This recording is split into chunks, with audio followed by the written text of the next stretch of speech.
Okay, so this week is Parshas Vayakhel, an incredible teaching. I'm gonna first introduce 4 halachic concepts, and then we're gonna learn it. This is my husband's idea. He just came back from New York. He just taught this in seminary in Brooklyn, in Crown Heights. So I got, he helped me understand this. And thank you, Hashem, and thank you to my husband. This is real cool learning. Okay, so the first halachic concept is something called Ein Shvus B'Mikdash, which means that there are 39 malachas that we are not permitted to do on Shabbos. And there are things that the rabbis instituted so that we shouldn't come to doing it.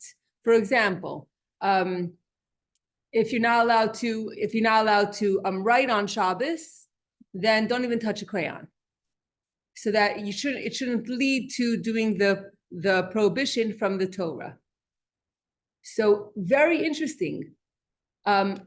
Okay, I just have to preface for a second and explain why we're even talking about this, because in this week's parsha it speaks about Shabbos and also speaks about the Beis Hamikdash or the Mishkan, the construction. It's a review of the construction of the Mishkan. But the beginning of the parsha starts off with the halachas of Shabbos, and from here we learn that what comes first, Shabbos or the building of the Mishkan? And the answer is Shabbos comes first. You cannot build the Mishkan on Shabbos. The Mishkan is the tabernacle. So we have 39 things that according to the Torah we're not permitted to do on Shabbos. However, very interestingly, in the Beis Hamikdash, guess what? On Shabbos, they brought the sacrifices, which entailed slaughtering and skinning and all the many things that we are not allowed to do. In the Mishkan, it was a mitzvah to do it. To slaughter an animal, for me to slaughter an animal on Shabbos, that's going against a Torah prohibition. But to do the same thing in the Mishkan or in the Beis Hamikdash, to bring a sacrifice on Shabbos, that's the greatest mitzvah. So we see like two opposites. Not only that, but this first halacha concept that we want to discuss is that even the things that could lead to transgressing a prohibition from the Torah, those things also were permitted on Shabbos in the sanctuary or in the Beis Hamikdash. Yes. Okay, very good. An example that we have today is that a bris milah, circumcision, is permitted overrides Shabbos. If the 8th day after the baby's born, only on the eighth day, a child needs a bris. Usually, making someone bleed, that is a prohibition. But on Shabbos, it's overridden. A bris milah comes first. So, for example, in the Beis Hamikdash, the Kohen Gadol, the high priest on Yom Kippur, which is the Shabbos of all the Shabboses, had to immerse in a mikveh 5 times in Yom Kippur. Every time he had to change from white garments to gold garments. When he was in the Holy of Holies, he could only wear the white garments. And when he was in the rest of the Beis Hamikdash, then he had to wear all 8 garments. Every time he would change garments, he would have to immerse in the mikvah. So it was 5 times. So what happens if the Kohen Gadol is old or sick? Immersing in a cold mikvah 5 times could be dangerous. So what's the solution? One solution is to take metal rods, make them very, very hot, and then before the Kohen Gadol has to go into the mikveh, put these boiling hot rods that were that were heated before Yom Kippur, put them into the mikvah, and then the mikvah will be warm for the Kohen Gadol. So that is called. That is cool. So that is a prohibition. That is a prohibition to make the mikvah warm.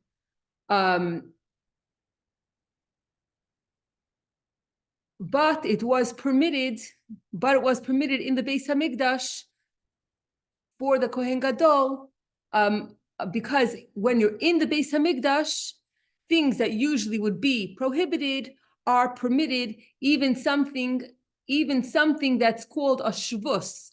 That means that it's not actually lighting a fire. You're not actually to light a fire on Shabbos or Yom Kippur. That's a prohibition from the Torah.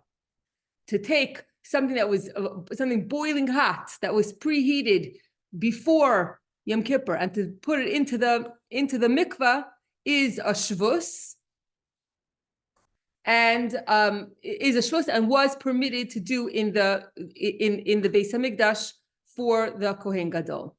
What is A shvus is not the actual prohibition from the Torah, but it's a rabbinic prohibition. So not only in the temple, in the Beis Hamikdash, in the Mishkan, are you permitted to do things that of the 39 malachas of the 39 works that you're not allowed to do on Shabbos.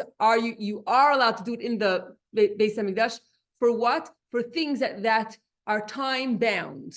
Like a carbon has to be brought at a certain time, and it's in Kippur. So usually to sacrifice an animal, for an individual person to sacrifice an animal would be prohibited. But if it's for the entire community, and this is the only time that it could be done, then it is permitted. Not only that, but even something, a rabbinic prohibition is also permitted in the Beis Hamikdash. more strong, the rabbinic prohibition or the Torah? Okay, that's a very good question. So the Torah prohibition is obviously stronger. Deraisa and Derabana. Deraisa and Derabana. Okay, but that's a good question, because also we say a minhag Yisrael Torahi.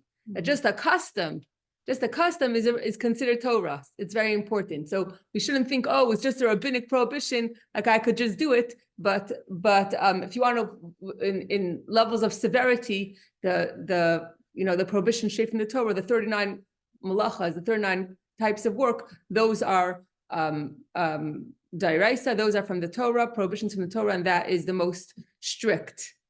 And then we have the rabbinic prohibition, so that we shouldn't come to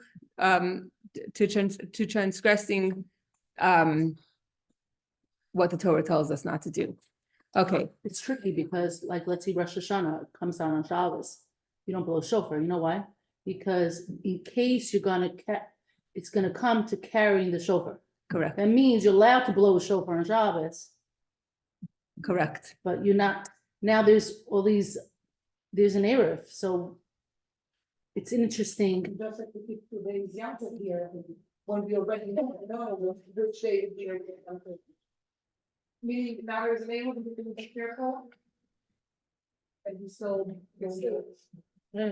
Yeah, so with an Erev, maybe not all places had an Erev, maybe from Shabbos. Right, obviously, like, you yeah. have to leave it in the shul before Shabbos, but obviously people Okay, forget. To add, yeah, it's very interesting. Okay, So it almost becomes a luck already that you're not allowed to blow a shofar on Shabbos. I'm saying, no, meaning like, I thought the halacha is that you're not allowed to blow a shofar on Shabbos. So I heard that. It's so interesting how it becomes already part of the Torah, absolutely. you know? Absolutely, because the Torah can't, the Torah, there's the written Torah and the oral Torah. The written Torah doesn't stand alone. So first of all, there's Torah, the what's written and what's oral, and then there's also the rabbinic prohibitions that they are they're very absolutely very, very important. We can't disregard them at all. Absolutely. Okay. Okay.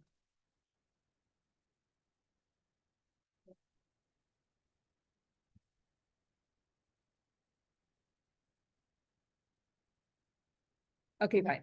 So that's the first concept. Ein shvus b'mikdash, that in the Beis Hamikdash, things that are usually prohibited for us to do, only in that space, in that holy space, it was permitted. The second concept is tuma hutra b'tzibur, which means that which means that if the entire community, if everyone or everything is impure, then you're still permitted. We're still permitted to do it. For example, in the time of Hanukkah, if all the oil is impure, we're allowed to light the menorah with impure oil. If all the Kohanim are impure, an impure Kohen is allowed to do the service. That's another halachic concept. A third halachic concept is which we touched on in the beginning, that building the Beis Hamikdash does not take precedence over keeping Shabbos, which means that Shabbos comes first. And the fourth concept is that with regard to the Beis Hamikdash, what is the mitzvah? Is it a mitzvah to build the Beis Hamikdash, or is it a mitzvah that the Beis Hamikdash should exist? So back and forth, there's discussions in the Gemara, and the conclusion is that the mitzvah to build the Beis Hamikdash is not the actual banging the nails and building, but the mitzvah of building a Beis Hamikdash is that the Beis Hamikdash should exist, means to maintain it and to keep it holy, that the Beis Hamikdash should exist. And how do you know this? Because it says, V'asu li mikdash, make for me a Beis Hamikdash. It doesn't say build for me a Beis Hamikdash, make it. Make it means that the main thing is that it should exist and be maintained. That's the main part of the mitzvah. Okay, so those were four halachic concepts that were pretty brand new to me, that I just wanted to say before we start. Okay, so now I'm going to look at the poem. I'm going to take it from there. Okay. So the Rambam writes all the halachos and all the codifies all the mitzvahs in the Torah. And there are different sections, there are different chapters, there are different halachos in each chapter. So one of the sections that the Rambam writes about is called Hilchas Beis Habchira, the halachos of the chosen house, which is the Beis Hamikdash. There are 8 chapters in it, and today we're going to be discussing the last chapter of these halachos of the chosen house of the Beis Hamikdash. And within the last chapter, we're talking about the last 2 halachos in the last chapter. So basically, this teaching was a siyum, was a completion of the study of these halachos. And we're going to also, at the end, we're going to tie in the end of these halachos of the Beis Hamikdash to the beginning of the halachos of the Beis Hamikdash. We're going to tie everything in together. Okay. At the end of Hilchos Beis Habchira, the Rambam does say that early in the morning, before dawn every day, the Kohanim inspected the courtyard with 2 torches of fire to ensure that everything was in order. Okay, so imagine this. Early in the morning when it's still dark, that's what time my husband has to leave to get to New York by 8:30 a.m. And he took all the girls with him. So I woke up to say goodbye. So it's dark outside. And before the day begins, you have 2 groups of Kohanim. Each group has holding a torch of fire, and each one walks in a different direction, and they ensure that everything is in place for the service to begin. They're inspecting the courtyard. This is what happened every single day.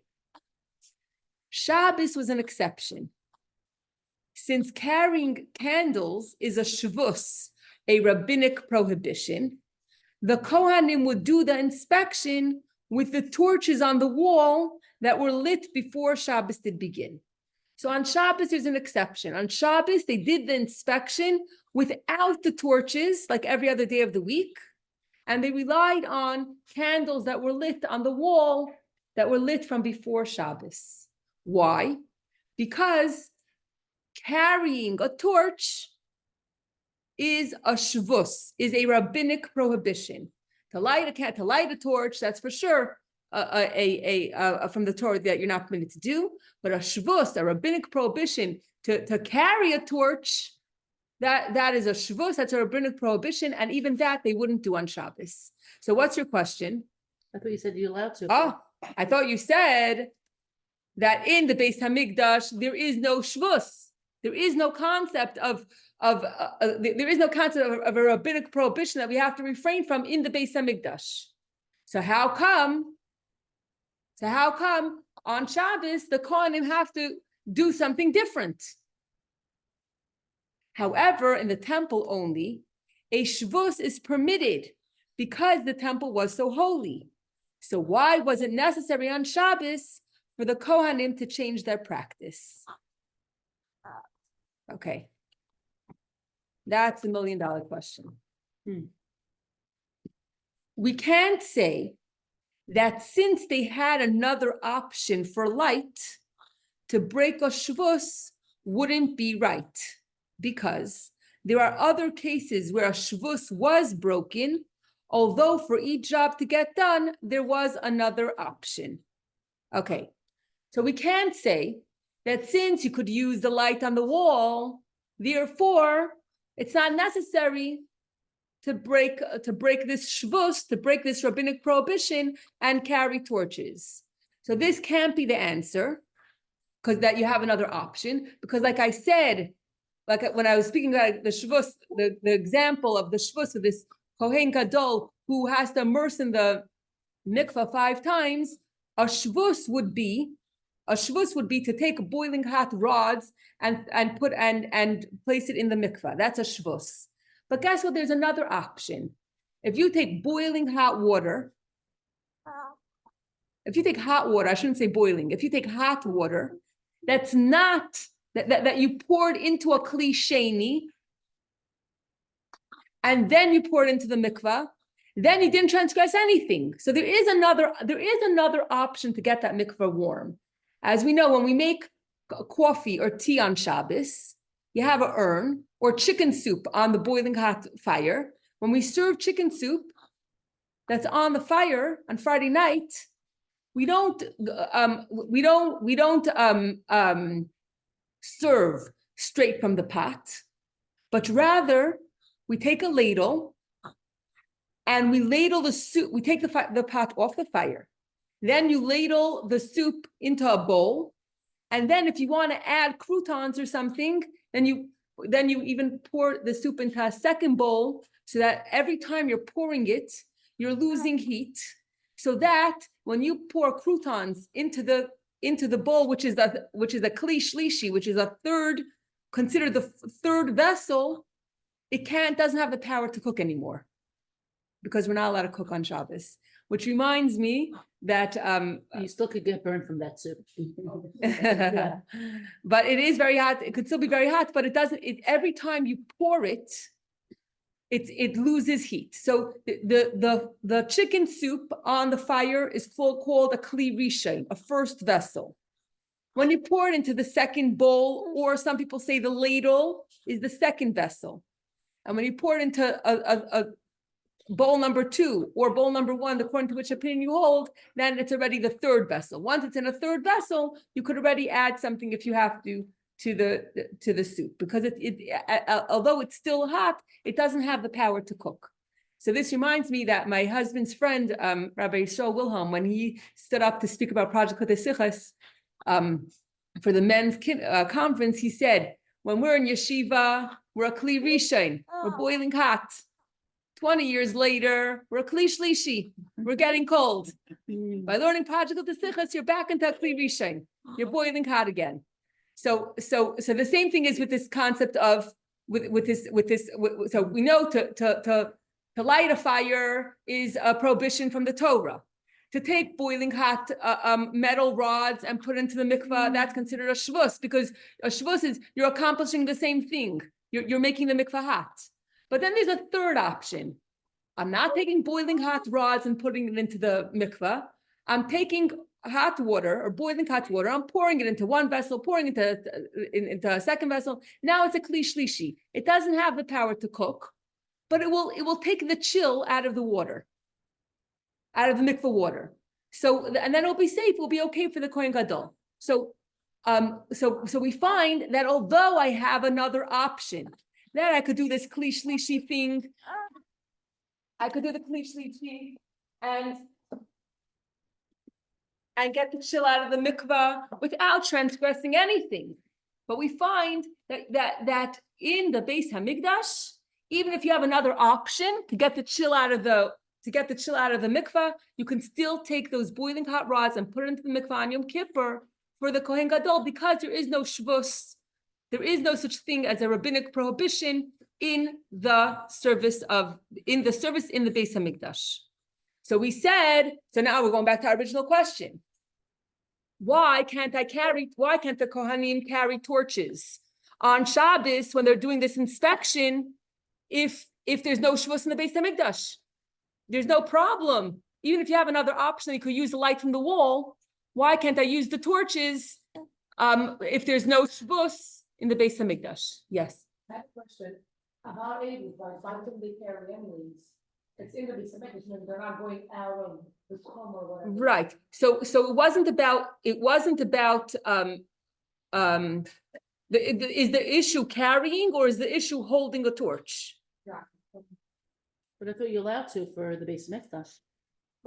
Right. So that's our question. Usually you're allowed to for the Beis Hamikdash. So why is it that here? What happens if those lights went out? I mean, candles that you lit. It's an excellent question. You know Excellent question. I mean? What happens if the Normally, lights the go out? second option could not be so reliable. You know what I'm saying? Okay, so we can touch about that. It's a great question. It's a deep. Probably in those times, Right, maybe it was a miracle and it always stayed light.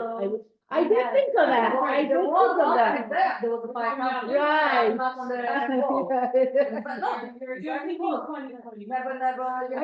about that. I did think about that. You're underestimating.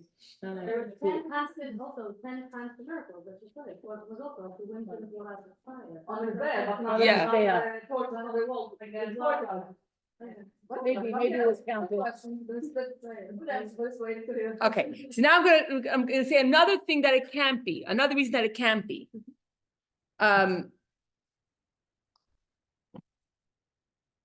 Okay. Another example of a shvus is that a Kohen Gadol had to stay up the entire night of Yom Kippur. And if he was falling asleep, the Kohanim would snap their fingers to wake him up. Now, snapping fingers is making noise. So that's a shvus. That's a rabbinic prohibition. You can't snap your fingers or clap on Shabbos, you're making noise. They could have done something else to wake him up. They could have, poured water on his head. They could have shook him. They could have done something else. But we find that they didn't have, even though there was another option that they could have done to wake him up, they could have screamed at him. We find that they were permitted to snap their fingers to wake him up, even though it's a shvus, because ain't shvus b'mikdash. There is no such thing as a rabbinic prohibition in the Beis Hamikdash. So what's going on? How come when it comes to the torches, then over here all of a sudden we have to change the way we do things every other day, and we don't want to break. We don't want to break the shvus of carrying a torch on Shabbos. Why is this case different? Okay, another thing that we can say, we also can say that because the inspection was a routine activity, it wouldn't be okay to break a shvus weekly, because there's another case that is usual where to break a shvus was permissible. So we can't say, oh, on Yom Kippur, that's once a year. That's very unusual. So once, and you have to have a Kohen Gadol who fell asleep, or a Kohen Gadol who was old or sick. So it's such an unusual case. Okay, so for an unusual case, you could break a rabbinic prohibition. But for a weekly thing, every single Shabbos, they have this job of inspecting the courtyard. So for a weekly thing, we don't want to break this rabbinic prohibition every single week. So therefore, they had to. Broke the rice prohibition every week, to make the bonus. Oh, So why? okay, yeah. So exactly. So now, I'm going to stop and I'm going to explain. Because you're asking, I'm going to stop and I'm going to explain. My husband gave a very interesting example to explain this whole concept of how come in the Beis Hamikdash we're permitted to do things that outside the Beis Hamikdash we cannot do. No, we're talking in the rest of it, we're doing weekly, breaking the rice, doing the, Harbanes. So why can't we weekly break a shoes? Right. So why can't we break a short? And also, It's a choice to slaughter, it is not allowed, so I'm love it. And do Kabbalah and Shabbos. Kabbalah and Shabbos are done, so this is breaking the. Oh, And putting it, yeah. this And is putting it on the fire. so this is an excellent question. On Shabbos, you're bringing a carbon, which is a Torah prohibition. And here you have, and here we're saying, okay, so first of all, so the fact that Ein Shvus B'Mikdash, you're right. The fact that we're desecrating the desecrating, but in the Beis Hamikdash, it's not called desecrating. I'm going to explain why. So not only are we permitted to okay, so the difference is that the things that from the Torah that we are, I can't say transgressing, the things from the Torah that we're doing on Shabbos that otherwise would not be permitted are all things that have to be done at a certain time. They're very time bound. A carbon has to be brought at a certain time. So it's not that any interesting. So it's not that any of the third 9 malachas are allowed. Like it's not that any of the third 9 malachas are allowed on Shabbos. Only those that are specific to getting the carbon brought, which has to be done at a certain time, that is prohibited. So if it was 3 o'clock in the afternoon, or yeah, you couldn't just bring an individual couldn't just bring their own carbon to say thank you to Hashem in the middle of Shabbos, because only something very specific. But a shvus, ein shvus b'mikdash across the board. Any rabbinic prohibition across the board that does not exist in the Beis Hamikdash on Shabbos, and so we're back to our original question. If ein shvus b'mikdash, if any rabbinic prohibition is allowed in the Beis Hamikdash, why the torches? Why is this a different case that we can't carry the torches on Shabbos? And we said you can't say that it's because there's another option. You can use the light on the wall, because there are other options, and with the Kohen Gadol, and that the shvus, we're still able to do the shvus even though there were other options, like snapping the finger or the warm water, or taking out the chill in the mikvah. And it's not about that the carrying the torches is a weekly basis, which is something that's done all the time, versus something that's very unusual, because there's other cases, or there's specifically one other case that was something that was considered to be ordinary, that the usual, that happened all the time, and also over there, to break the shvus was permitted, and that has to do with Pesach. If Pesach falls out, if Erev Pesach falls out on Shabbos, about the karbanos, about skinning the animals. So Erev Pesach doesn't always fall out on Shabbos, but there are plenty of times that it does. So it's considered something usual, and even in that case, we were permitted to use to break a shvus, to use metal bars to skin the animal, and he didn't have to use to skin the animal. So here we see another example where even something that happens on a consistent basis, you could still break a shvus. So now we're back to our original question. Okay, so I want to stop here and I want to explain what is going on. Why is it that in the rest of the world you can't get something, you can't do something, and in the Beis Hamikdash you can?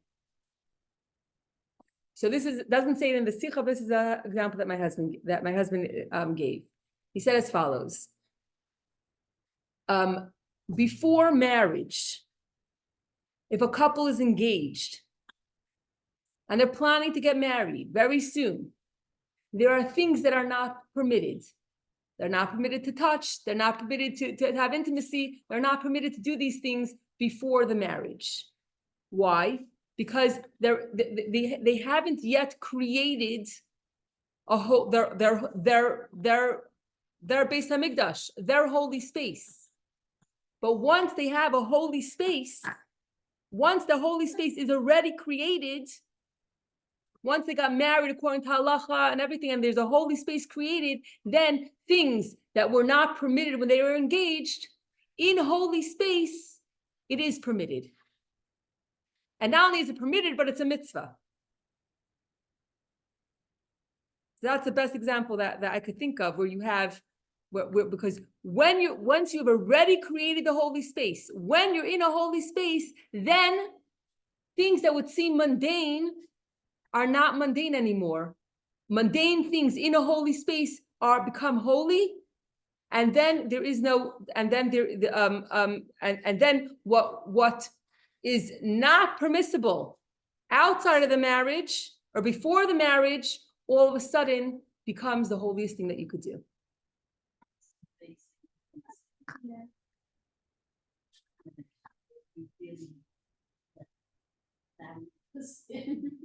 It's a very, very good. Yeah. Okay, so now that we even have, but we're still for the original question. The original question is, we understand why we're allowed to bring a carbon on Shabbos, and we understand why a shvus, rabbinic prohibition, we don't have to worry about that in the Beis Hamikdash because you're in a holy space. So how come on Shabbos this one thing, carrying the torches, so we are breaking? Okay.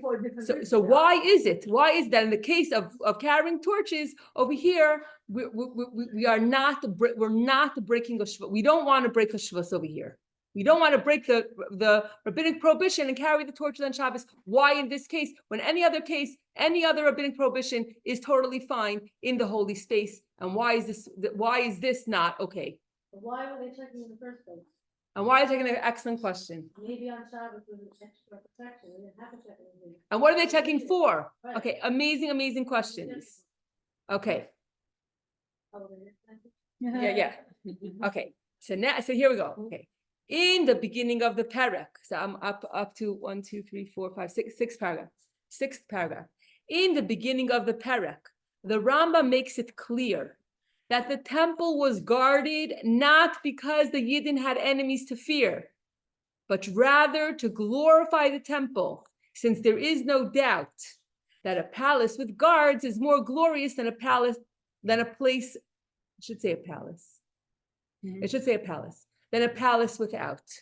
Okay, so everything is very precise. Why these halachas? There's two halachas, halacha 11 and halacha 12.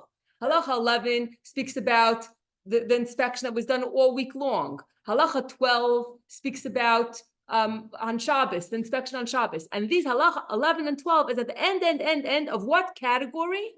Of the halachas of Hashem's chosen house, which and the 11 and 12 are part of chapter 8, and the entire chapter 8. What came before 11 and 12? It was all about guarding. It was all about guarding the Beis Hamikdash. So 11 and 12, this concept of inspecting the Beis Hamikdash is going to have to be connected to what came before it in that chapter, because really it could have been listed as part of the work.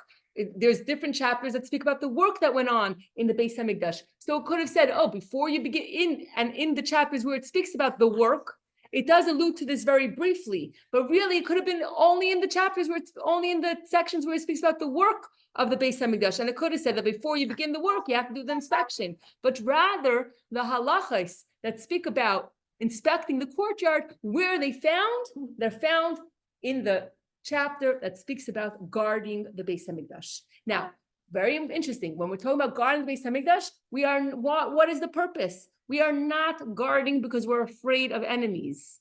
We're guarding just for the glory of the Beis Hamikdash and for the glory of Hashem. Just like when you go to a palace, when you see the palace guards, In England, if anyone has ever been, it's malchustic, it's royal. You can't compare a palace with guards, a palace without guards, just for the glory.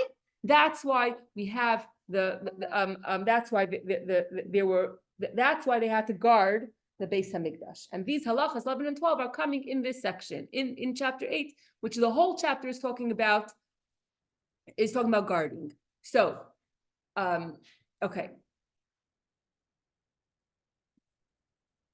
Since the Rambam placed the halachas of the inspection in paragraphs 11 and 12 of the guarding discussion, we understand that the purpose of the inspection was the same. It was to glorify the temple and Hashem's name. So why is there an inspection? It's not there to make sure that everything is that the main reason wasn't to make sure that everything was actually in its place. It was all for glory. It wasn't for practical. It wasn't for the Avodah. It wasn't for the work. It was just for the glory of Hashem and for the glory of the Beis Hamikdash. This is why when the Kohanim were done, they would tell one another, "Peace be unto you. Everything is at peace," instead of saying all is in order. The phrase expressed reverence for the temple and was therefore chosen. Guarding and inspecting ensured that from it we wouldn't divert our attention. Okay, so once the two groups are done their check, they didn't say, okay, everything's in order. They said, peace be unto you, everything's at peace. Which from here we learn that it wasn't about making sure everything's in order, but rather it was just for glory. And how do we see that it's for glory? When you constantly have to have guards and you're constantly checking, making sure everything's in order, what are you doing? You're never losing sight of the Beis Hamikdash. You're never forgetting. You're always connected. Your attention is not diverted from the Beis Hamikdash, because all this guarding and all this checking, it's keeping you in check. That you never forget, talking about last week's Sicha, of when does a person sin? When they forget. The fact that you have to, okay? The fact that we constantly have to check, it's that we should constantly remember and be connected and not to masiach das, not to forget about the Beis Hamikdash for a second. So the checking wasn't when are you checking? It's still dark outside. But that it shouldn't be that for 1 minute that we're forgetting about the Beis Hamikdash. So it's all for the glory. The guarding and the inspecting is all for the glory, and it's not for the avodah. It's not practically to make sure that it's not practically for a service, but rather it's for glory. Is it making a big distinction between service, between avodah, and between kavod, honor? Now that we know the inspection's goal, it only makes sense to do it with heart and soul. For avodah, to break a shvus would be permitted, but since the inspection was for glory, the use of a loophole had to be avoided. Okay, here we go. Anything that's for avodah, for service, for the Kohen Gadol and Yom Kippur, snapping the fingers, making the water of the mikvah hot, for any service, yes, you can go ahead and break the rabbinic prohibition, because there is no prohibition of there is no concept of breaking a rabbinic law in the holy space. But if it's not about service, but rather it's about honor, then it doesn't fit. It doesn't make sense. It's not appropriate to start looking for a loophole or to start transgressing, or in quotes, to break anything. Here, when it comes to glory, when it comes to holy, you got to do it the best way possible. And you don't want to break anything. You want to do it in the best possible way, because it's not about service. It's about glory. For example, children have to eat, right? But we can feed them on plastic plates. It's fine, as long as they get their nutrition. As moms, we serve our kids, they're full, they go to sleep, everything's wonderful. But if you have a king coming to your house, or the president coming to your house, or someone very important coming to your house, you're not going to suffice with paper plates. Then you have to honor someone. Then you take out the china, and you take and you set the table beautifully, like Bela does every week, and you make the best food, right? Because if it's about honor, it's about honoring your guests. Then you're not taking any shortcuts. There's no shortcuts. For service, want to get the job done? Okay, you can find the easier way, but not when it comes to glory. So the reason why, the first reason why the Kohanim did not carry torches, even on Shabbos, even though any other rabbinic prohibition would be allowed for them to do. For work, yes, break whatever you want, no problem, no issue. But when we're talking about honoring Hashem, we don't want to break anything. We don't want to find any loophole. We want no shortcuts. We want to do it in the best possible way, and therefore they would not want to carry torches. They would rather rely on the light on the wall. Which, to answer your question, Razi, if the light extinguished and there was no light at all on the wall, then according to this opinion, it still wouldn't. You still wouldn't be able to light it. But according to the next explanation, perhaps you would be able to light it, and if it was pitch black, because we're talking about glory, and you can't do an inspection at all if there's no light at all. But that's a detail that we're gonna that. But inspection is, you're saying, but the inspection is it's not the avoda, it's the glory. So you don't really necessarily have to do it. You're saying the lights went out. If the lights went out, it was still done before the avoda, and it was still for the glory. So you wouldn't want to miss an opportunity for the glory. So maybe, according to the second explanation, maybe if it was pitch dark and there was no other light, maybe you would be allowed to light the fire. Still not the word, it's only glory. It's only for the glory. Only for the glory.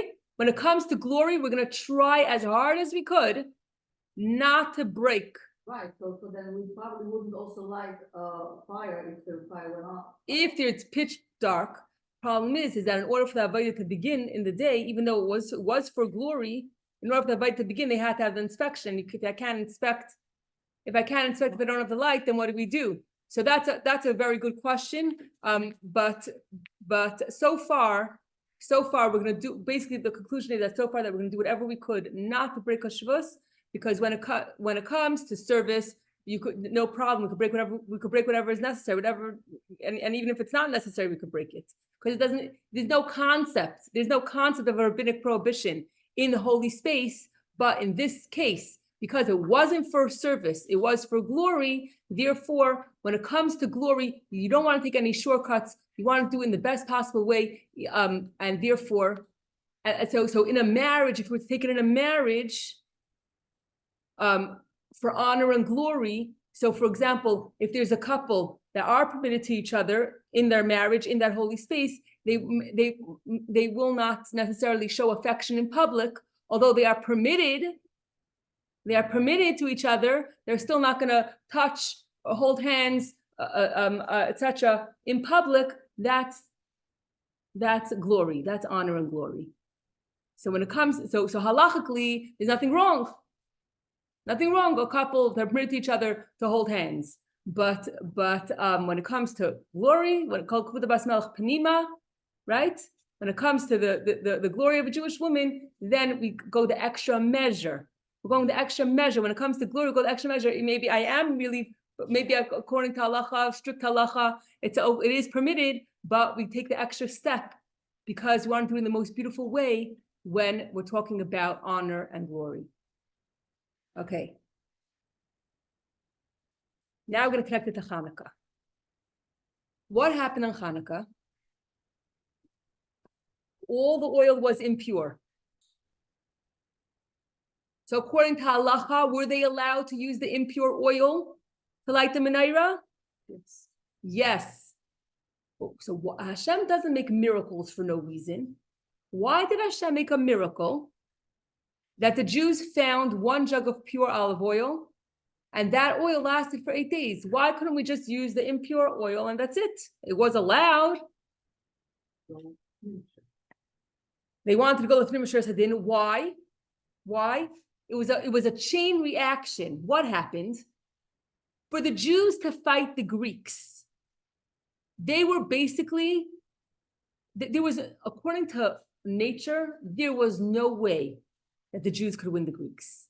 For the Jews to go out to war was like committing suicide. There was no chance. But because they loved Hashem so much, they said, we're gonna fight to the last drop of blood. We don't care if it doesn't make sense. Love Hashem so much, we're gonna fight.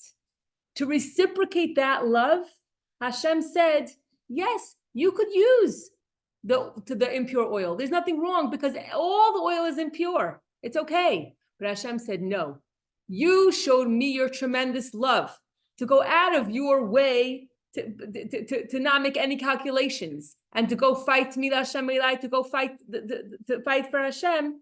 So therefore, I'm going to reciprocate that love, and I want that you should light the oil with pure olive oil.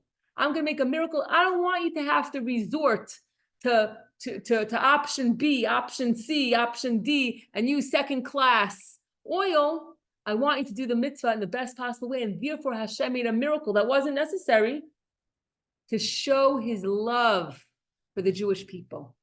And we showed our love to Hashem by using that oil and that having the faith. We could have said, oh, it's only one jug, it's only gonna last for 1 day. Why should we even bother trying? Why should we even bother trying? It's never gonna last for 8 days. But we tried because of our love back to Hashem.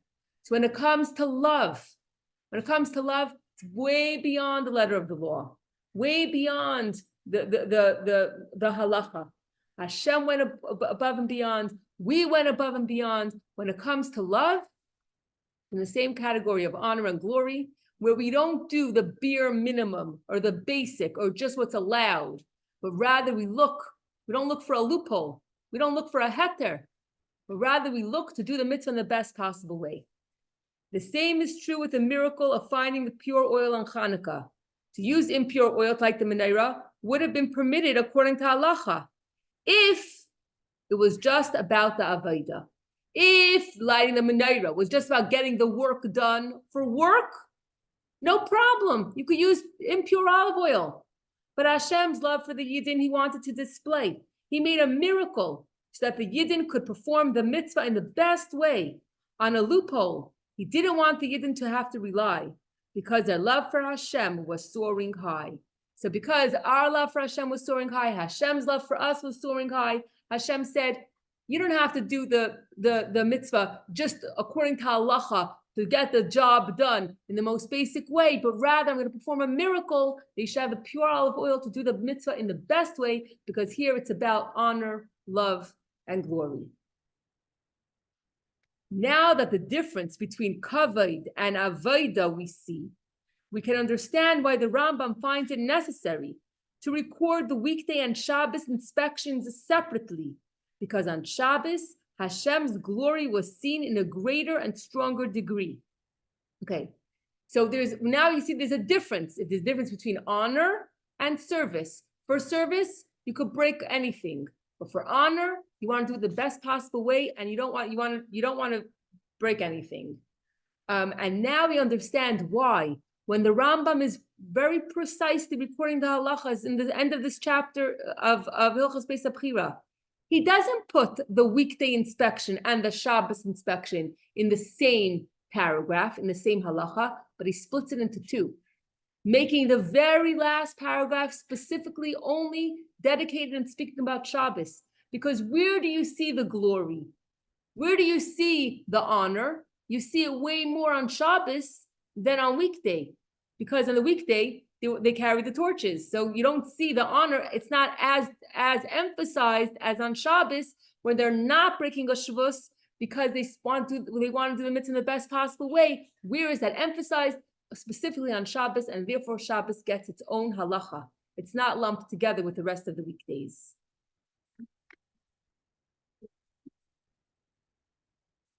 Yes.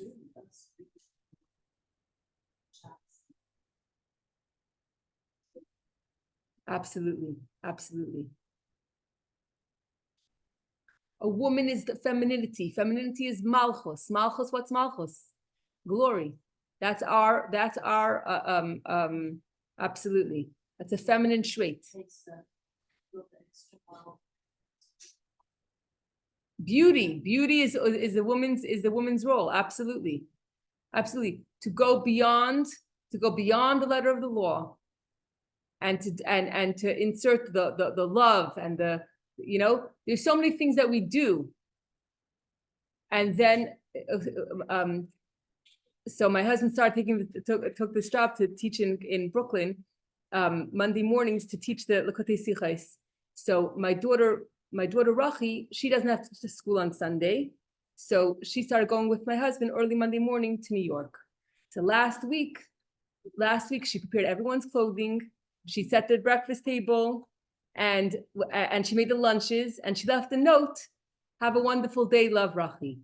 This week she prepared the lunches and the clothing and the breakfast, and my 6-year-old son turns to my 8-year-old son and says, "Wow, Rachi did everything for us," because usually, she isn't there to do it. It's more of a scramble to find everything. And the 6-year-old said to the 8-year-old, "Oh, Rachi didn't leave us a note this week." Oh, She's 19. wow. But you see, so I'm sure it was not intentional. But for the 6-year-old boy, okay, for a 6-year-old boy to say that, you see, so that's our role. You can do the job, and she didn't have to do it. It wasn't. No one asked her to. The clothes are in the drawers. You could go find your own stuff. But so it's the love, and then there's even the top, the cherry on the top to leave a note. So that's the feminine touch. That you could do a mitzvah, you could do the mitzvah 100%,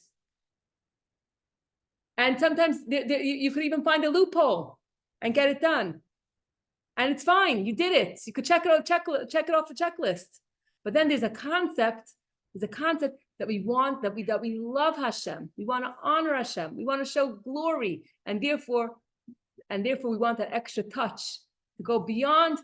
You could have gotten away with. It would have been easier to hold the torch, and it would be much more easy to inspect the torch than having to rely on lights. And it's obviously a harder job to inspect whatever has to be inspected without the torch in hand. But we're willing to go the extra mile. We're willing to put in the extra effort. Why? Because it's about the honor of Hashem. When it comes to the honor of Hashem, we don't want to suffice with a heter. You have a heter, no problem. You could do it. The Rav said it's okay. But we want to go the extra. You want to go the extra mile. Okay. Now we have another explanation for why they did not carry the torches on Shabbos, and why they did not want to break the rabbinic prohibition, even though for everything else across the board it was fine. Another explanation for why in the case of inspection, to break a shvus, the Kohanim didn't have permission, is because inspection goes into the category of maintenance and construction. And on Shabbos, only for avodah to break a shvus do we have permission. So I alluded to this in the beginning and said, this concept of inspection, is it avodah? No, it's not in the category of avodah. What is it in the category of? It's in the category of building. Because we said that building the Beis Hamikdash is not so much about hammers and nails and tools. Building the Beis Hamikdash is about maintaining the holiness. It's about maintaining the maintenance. And the inspecting goes in the category of maintenance, not in the category of avodah. So for avodah, yes, break all the shvus you want, no problem. But this is not avodah. This is about building. And when it comes to building does not override Shabbos.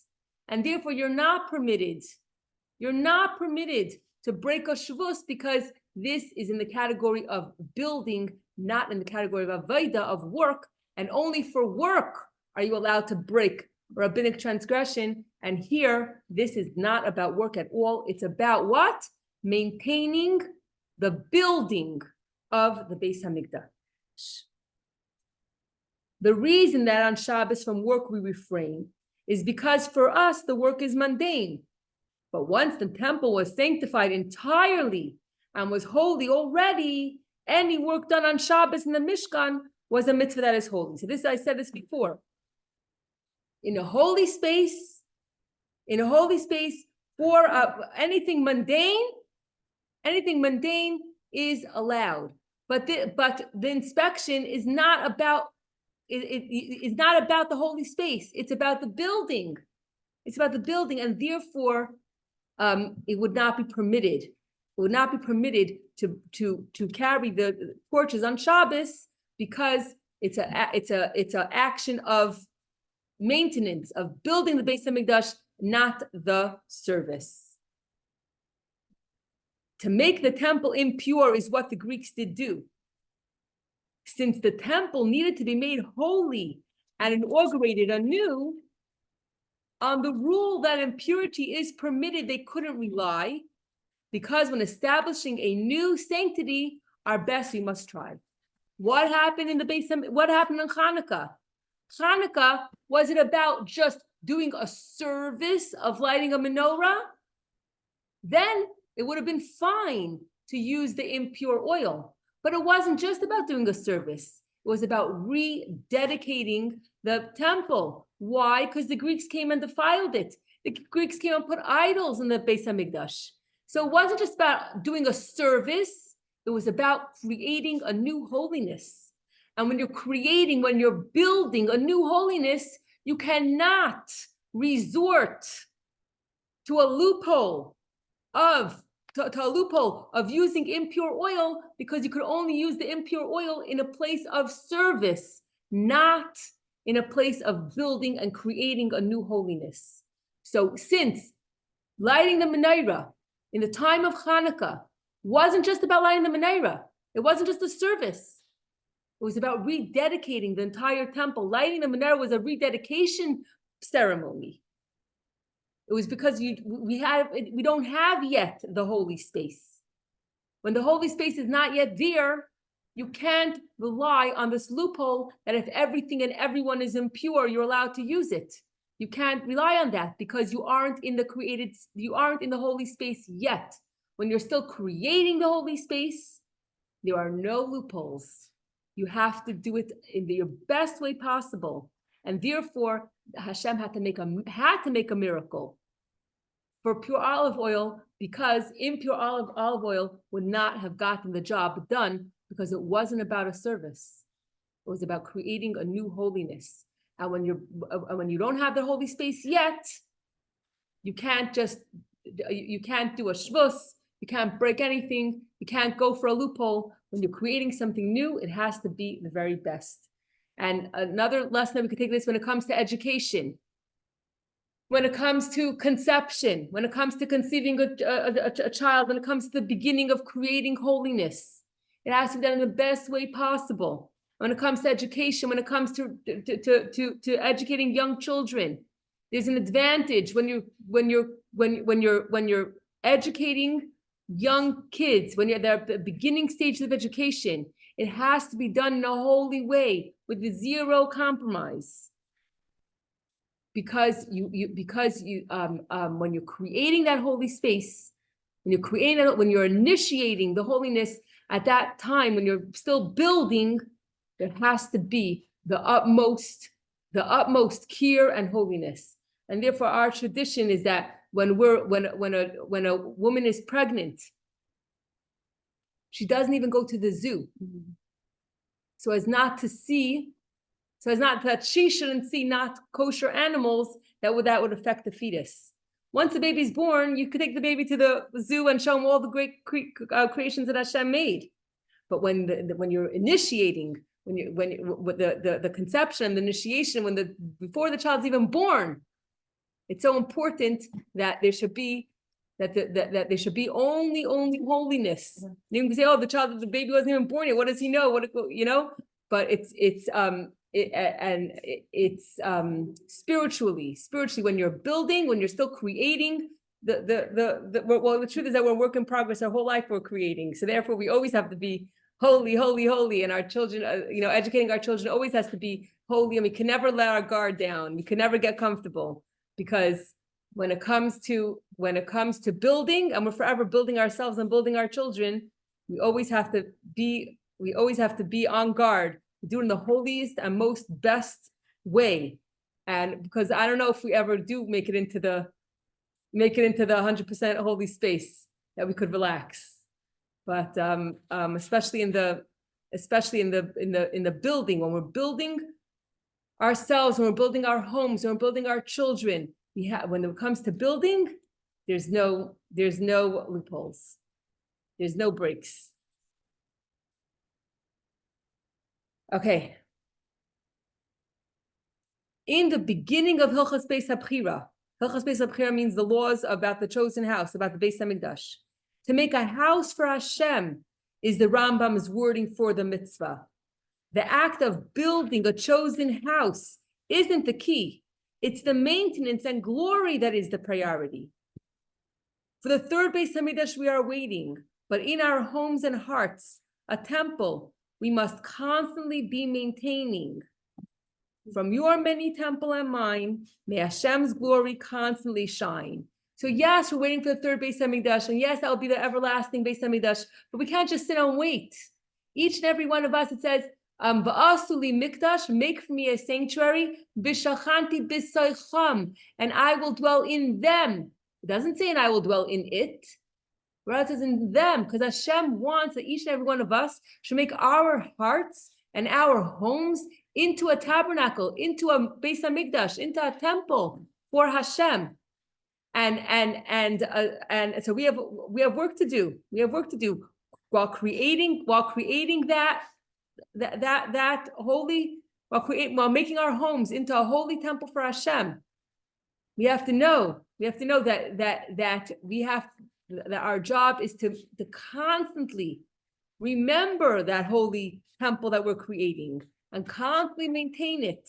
And when we're talking about maintaining and building, there it has to be done with 100% holiness, with these zero loopholes, 100% and way above 100%. We have to totally go the extra mile. Why?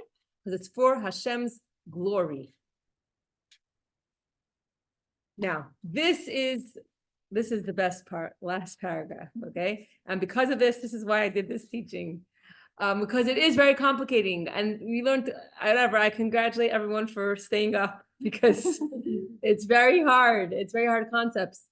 But this is falling asleep, not because it was boring. You're just very tired. Okay. No, I'm saying it's very hard to help up to keep everything in your head when they're brand new concepts. But this is the most amazing thing. This is the last paragraph. Shabbos does compare the era of Mashiach, which is so near, just like the light that the Kohanim had on Shabbos depended on what they lit before. Our delight when Mashiach comes depends on our avodah in Galus for sure. You know what that means? That means that the Kohanim on Shabbos, they didn't want to light torches. They relied on what? On the candles that were in the wall from before Shabbos. Before Shabbos, that's now. We are standing Friday afternoon, very, very close to Shabbos. And when Mashiach comes, that is the 7th millennium, that is Shabbos. Once it's Shabbos, to light a candle is not going to be a possibility. To do mitzvahs once Mashiach comes, it's not going to be a big deal. It won't be a challenge. But the lights that we lit before Shabbos, according to what we did in Galus, the light that we lit before Shabbos, that is the delight and the pleasure that we're going to have on Shabbos. That's what the Kohanim relied on. What was lit before Shabbos, that's what the Kohanim relied on. On Shabbos, our delight and pleasure when Mashiach comes, our reward is going to be dependent on what?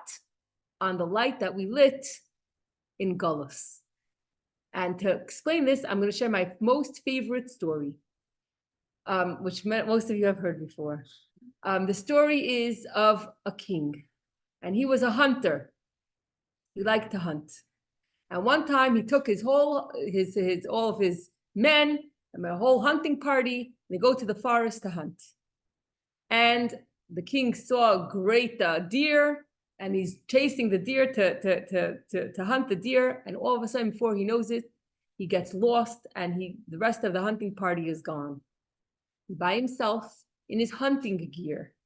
And all of a sudden, the skies open up, starts pouring rain, thundering and lightning, and he is drenched to the bone, freezing cold. Doesn't look like a king. He's not wearing his crown. He's wearing his hunting clothes, and he is lost and wet and cold, and dark, and it's dark outside, and he doesn't know what to do. And he's walking around lost in the forest. And all of a sudden, he sees a light. He comes close to the light, and there's a little hut. He knocks on the door, and there's a guy, Ivan. And he says, please, can I come in? I'm freezing cold, just a little shelter, a little warmth. Ivan says, no, I'm sorry. I have no place for you. If you're really desperate, go a little bit further down the road. There's a Jew. His name is Moshe, and he lives in another hut. Try your luck with him. Maybe he'll have more hospitality. He walks down the road. He finds another little hut, very dilapidated, knocks on the door. Please, can I come in? I'm freezing cold, just a little warmth, a little shelter. Moshe says, sure, come right in. Now, Moshe was very poor. All he had was goat's milk and straw. He said to this man, to the hunter, I'm going to give you some of my straw to sleep on, and I'll share with you the goat's milk that I have. That's all I have. Whatever I have, I'll give you. And then the next morning, the rain stops, and Moshe shows the hunter the way back to the city. 3 days later, a royal coach arrives at Moshe's dilapidated hut. And the messenger of the king comes out, and he gives Moshe a letter with an invitation to come to the king's palace. And he's like, what did I ever do? What's going on? I have to come to say, he's being summoned to the king's palace. He has no idea what this is about. Comes to the king's palace. He shows the letter that he got, and all the doors are open for him. He goes straight into the king's chambers. And the king gets off his throne and comes and gives him a big hug. And he says, do you recognize me? He says, no, I have no idea. He says, I am the hunter.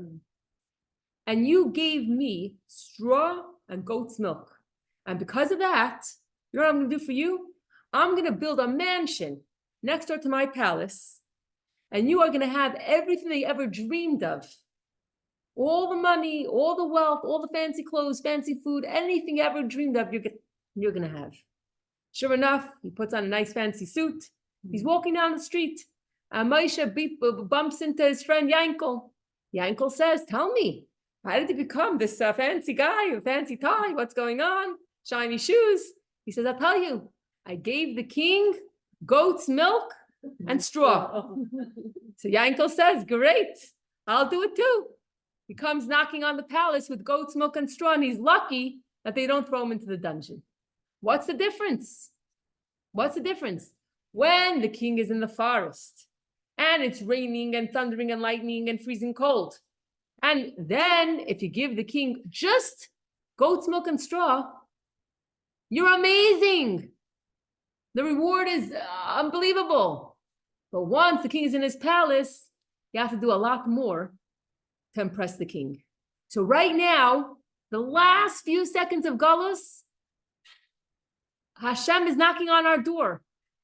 Please give me a little shelter, a little bit of goat's milk, a little bit of straw. And when we do that, when Mashiach comes, oh boy, we're going to be rewarded. So we have to realize that we're in the last few minutes, right before Shabbos. Light the candle, light the candles, light the flame in you and your family and your friends and your community in the world. And when Mashiach comes, you'll be Hashem's most favorite minister. You'll have we'll have all the fancy rewards and all the greatest treasures. Okay, and now how does this all connect to Tanya? because we want to connect it to Tanya, and that is in chapter 4 of Tanya. We speak about thought, so in chapter 1 of Tanya, we said that we introduced the fact that we have two souls. And mostly spoke about the animal soul. Chapter 2 of Tanya, we spoke about the godly soul. Chapter 3 of Tanya, we spoke about the powers, 3 intellectual powers, 7 emotional powers of the soul, of both of the souls. Chapter 4 speaks about the garments, thought, speech, and action. Now, what do you think is more important? The garments, or the soul? What's more important? Love or gifts?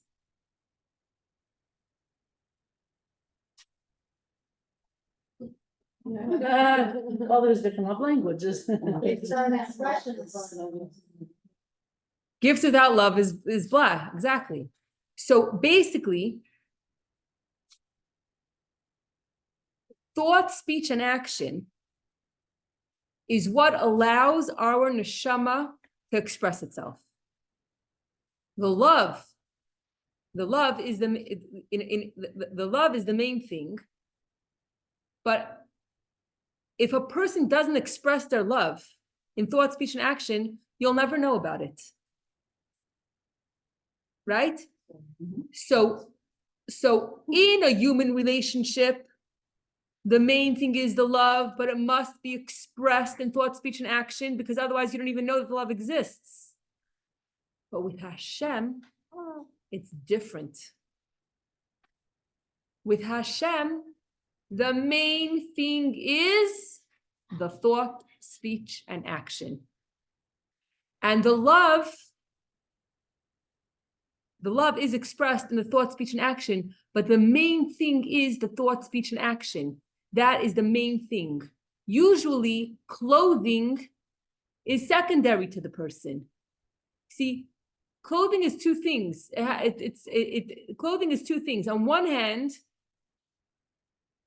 it describes who you are, but not necessarily does it describe who you are. For example, you could have a prisoner in court dressed in a fancy suit. So not always does clothing define the person. Yeah, it could be. And also clothing is a very interesting thing. You could wear a gown. 5 minutes later, you could take it off and put on pajamas. Clothing could change very, very quickly. Our thought, speech, and action is our clothing. It's the expression. It's the expression of our love. So usually, in a human relationship, the love is what comes first. The love comes first, and then the love is expressed with a gift. And if you only have the gift and you don't have the love, then it's not so meaningful to some people. Okay, but with Hashem, About yourself, I mean, have you ever? but with Hashem, it's a different story, because we are finite human beings. Hashem is infinite. How could a finite human being do anything for an infinite God? It's impossible for a finite human being to have a relationship with an infinite God. In my body, I have a bunch of cells, bacteria, who knows what's in my body, right? Could I say that the bacteria or the cell could have a relationship with me? If the cell behaves very nicely and is nice to all the other cells in my body, then it's going to have a relationship with me? Forget about it. And the cell is inside of me. I don't have a relationship with a cell, which is what makes me who I am ultimately, because it's so insignificant. It's nothing. So if I can't have a relationship with a cell in my body, if the cell in my body can't have a relationship with me, and we're both finite things, then how am I expected to have a relationship with God, who's infinite, the creator of everything? It's not possible. So Hashem says, because he loves us, Hashem says, you're right. There's no way. There's no way. A grain of sand. What are we? have a relationship with God. It's not possible.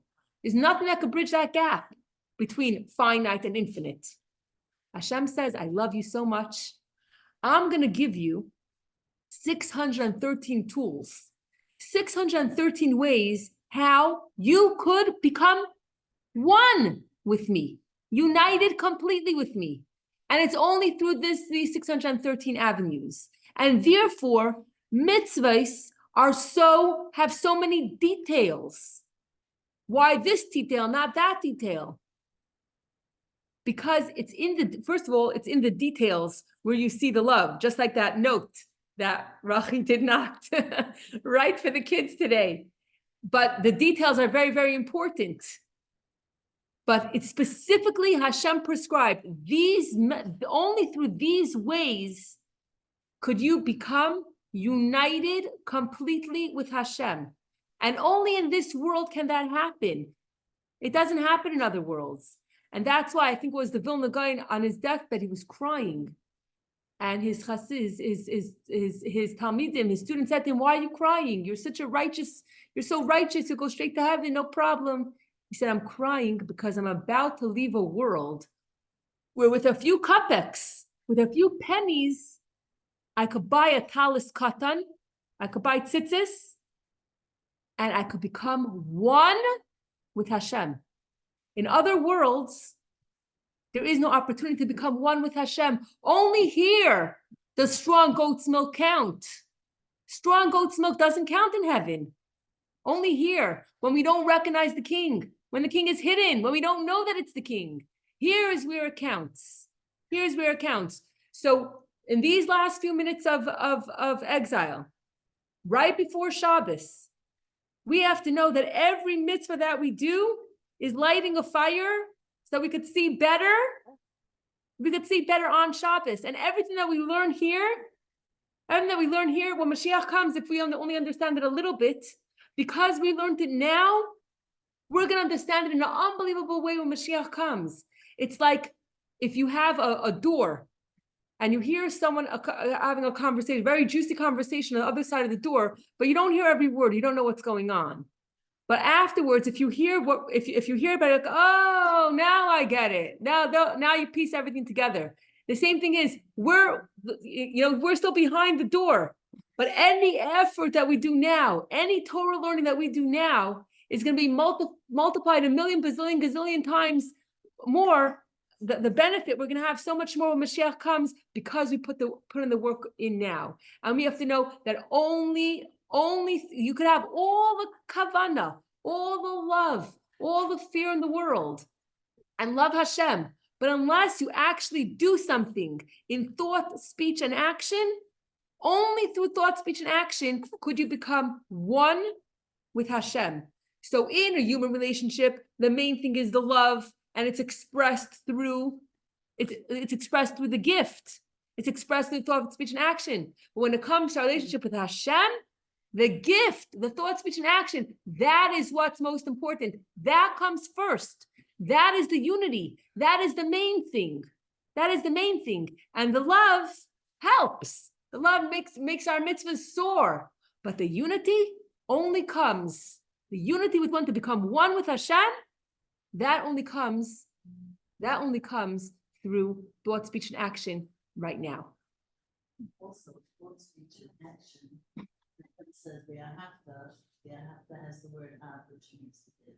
So when we're giving to Hashem and we're doing His mitzvahs, the love automatically gets attached to it. Absolutely. And here in this class, we were speaking all about the love and the glory and the honor.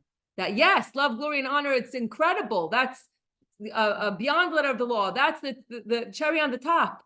But if you want to know where it starts, if you want the unity is only through lighting the torch today.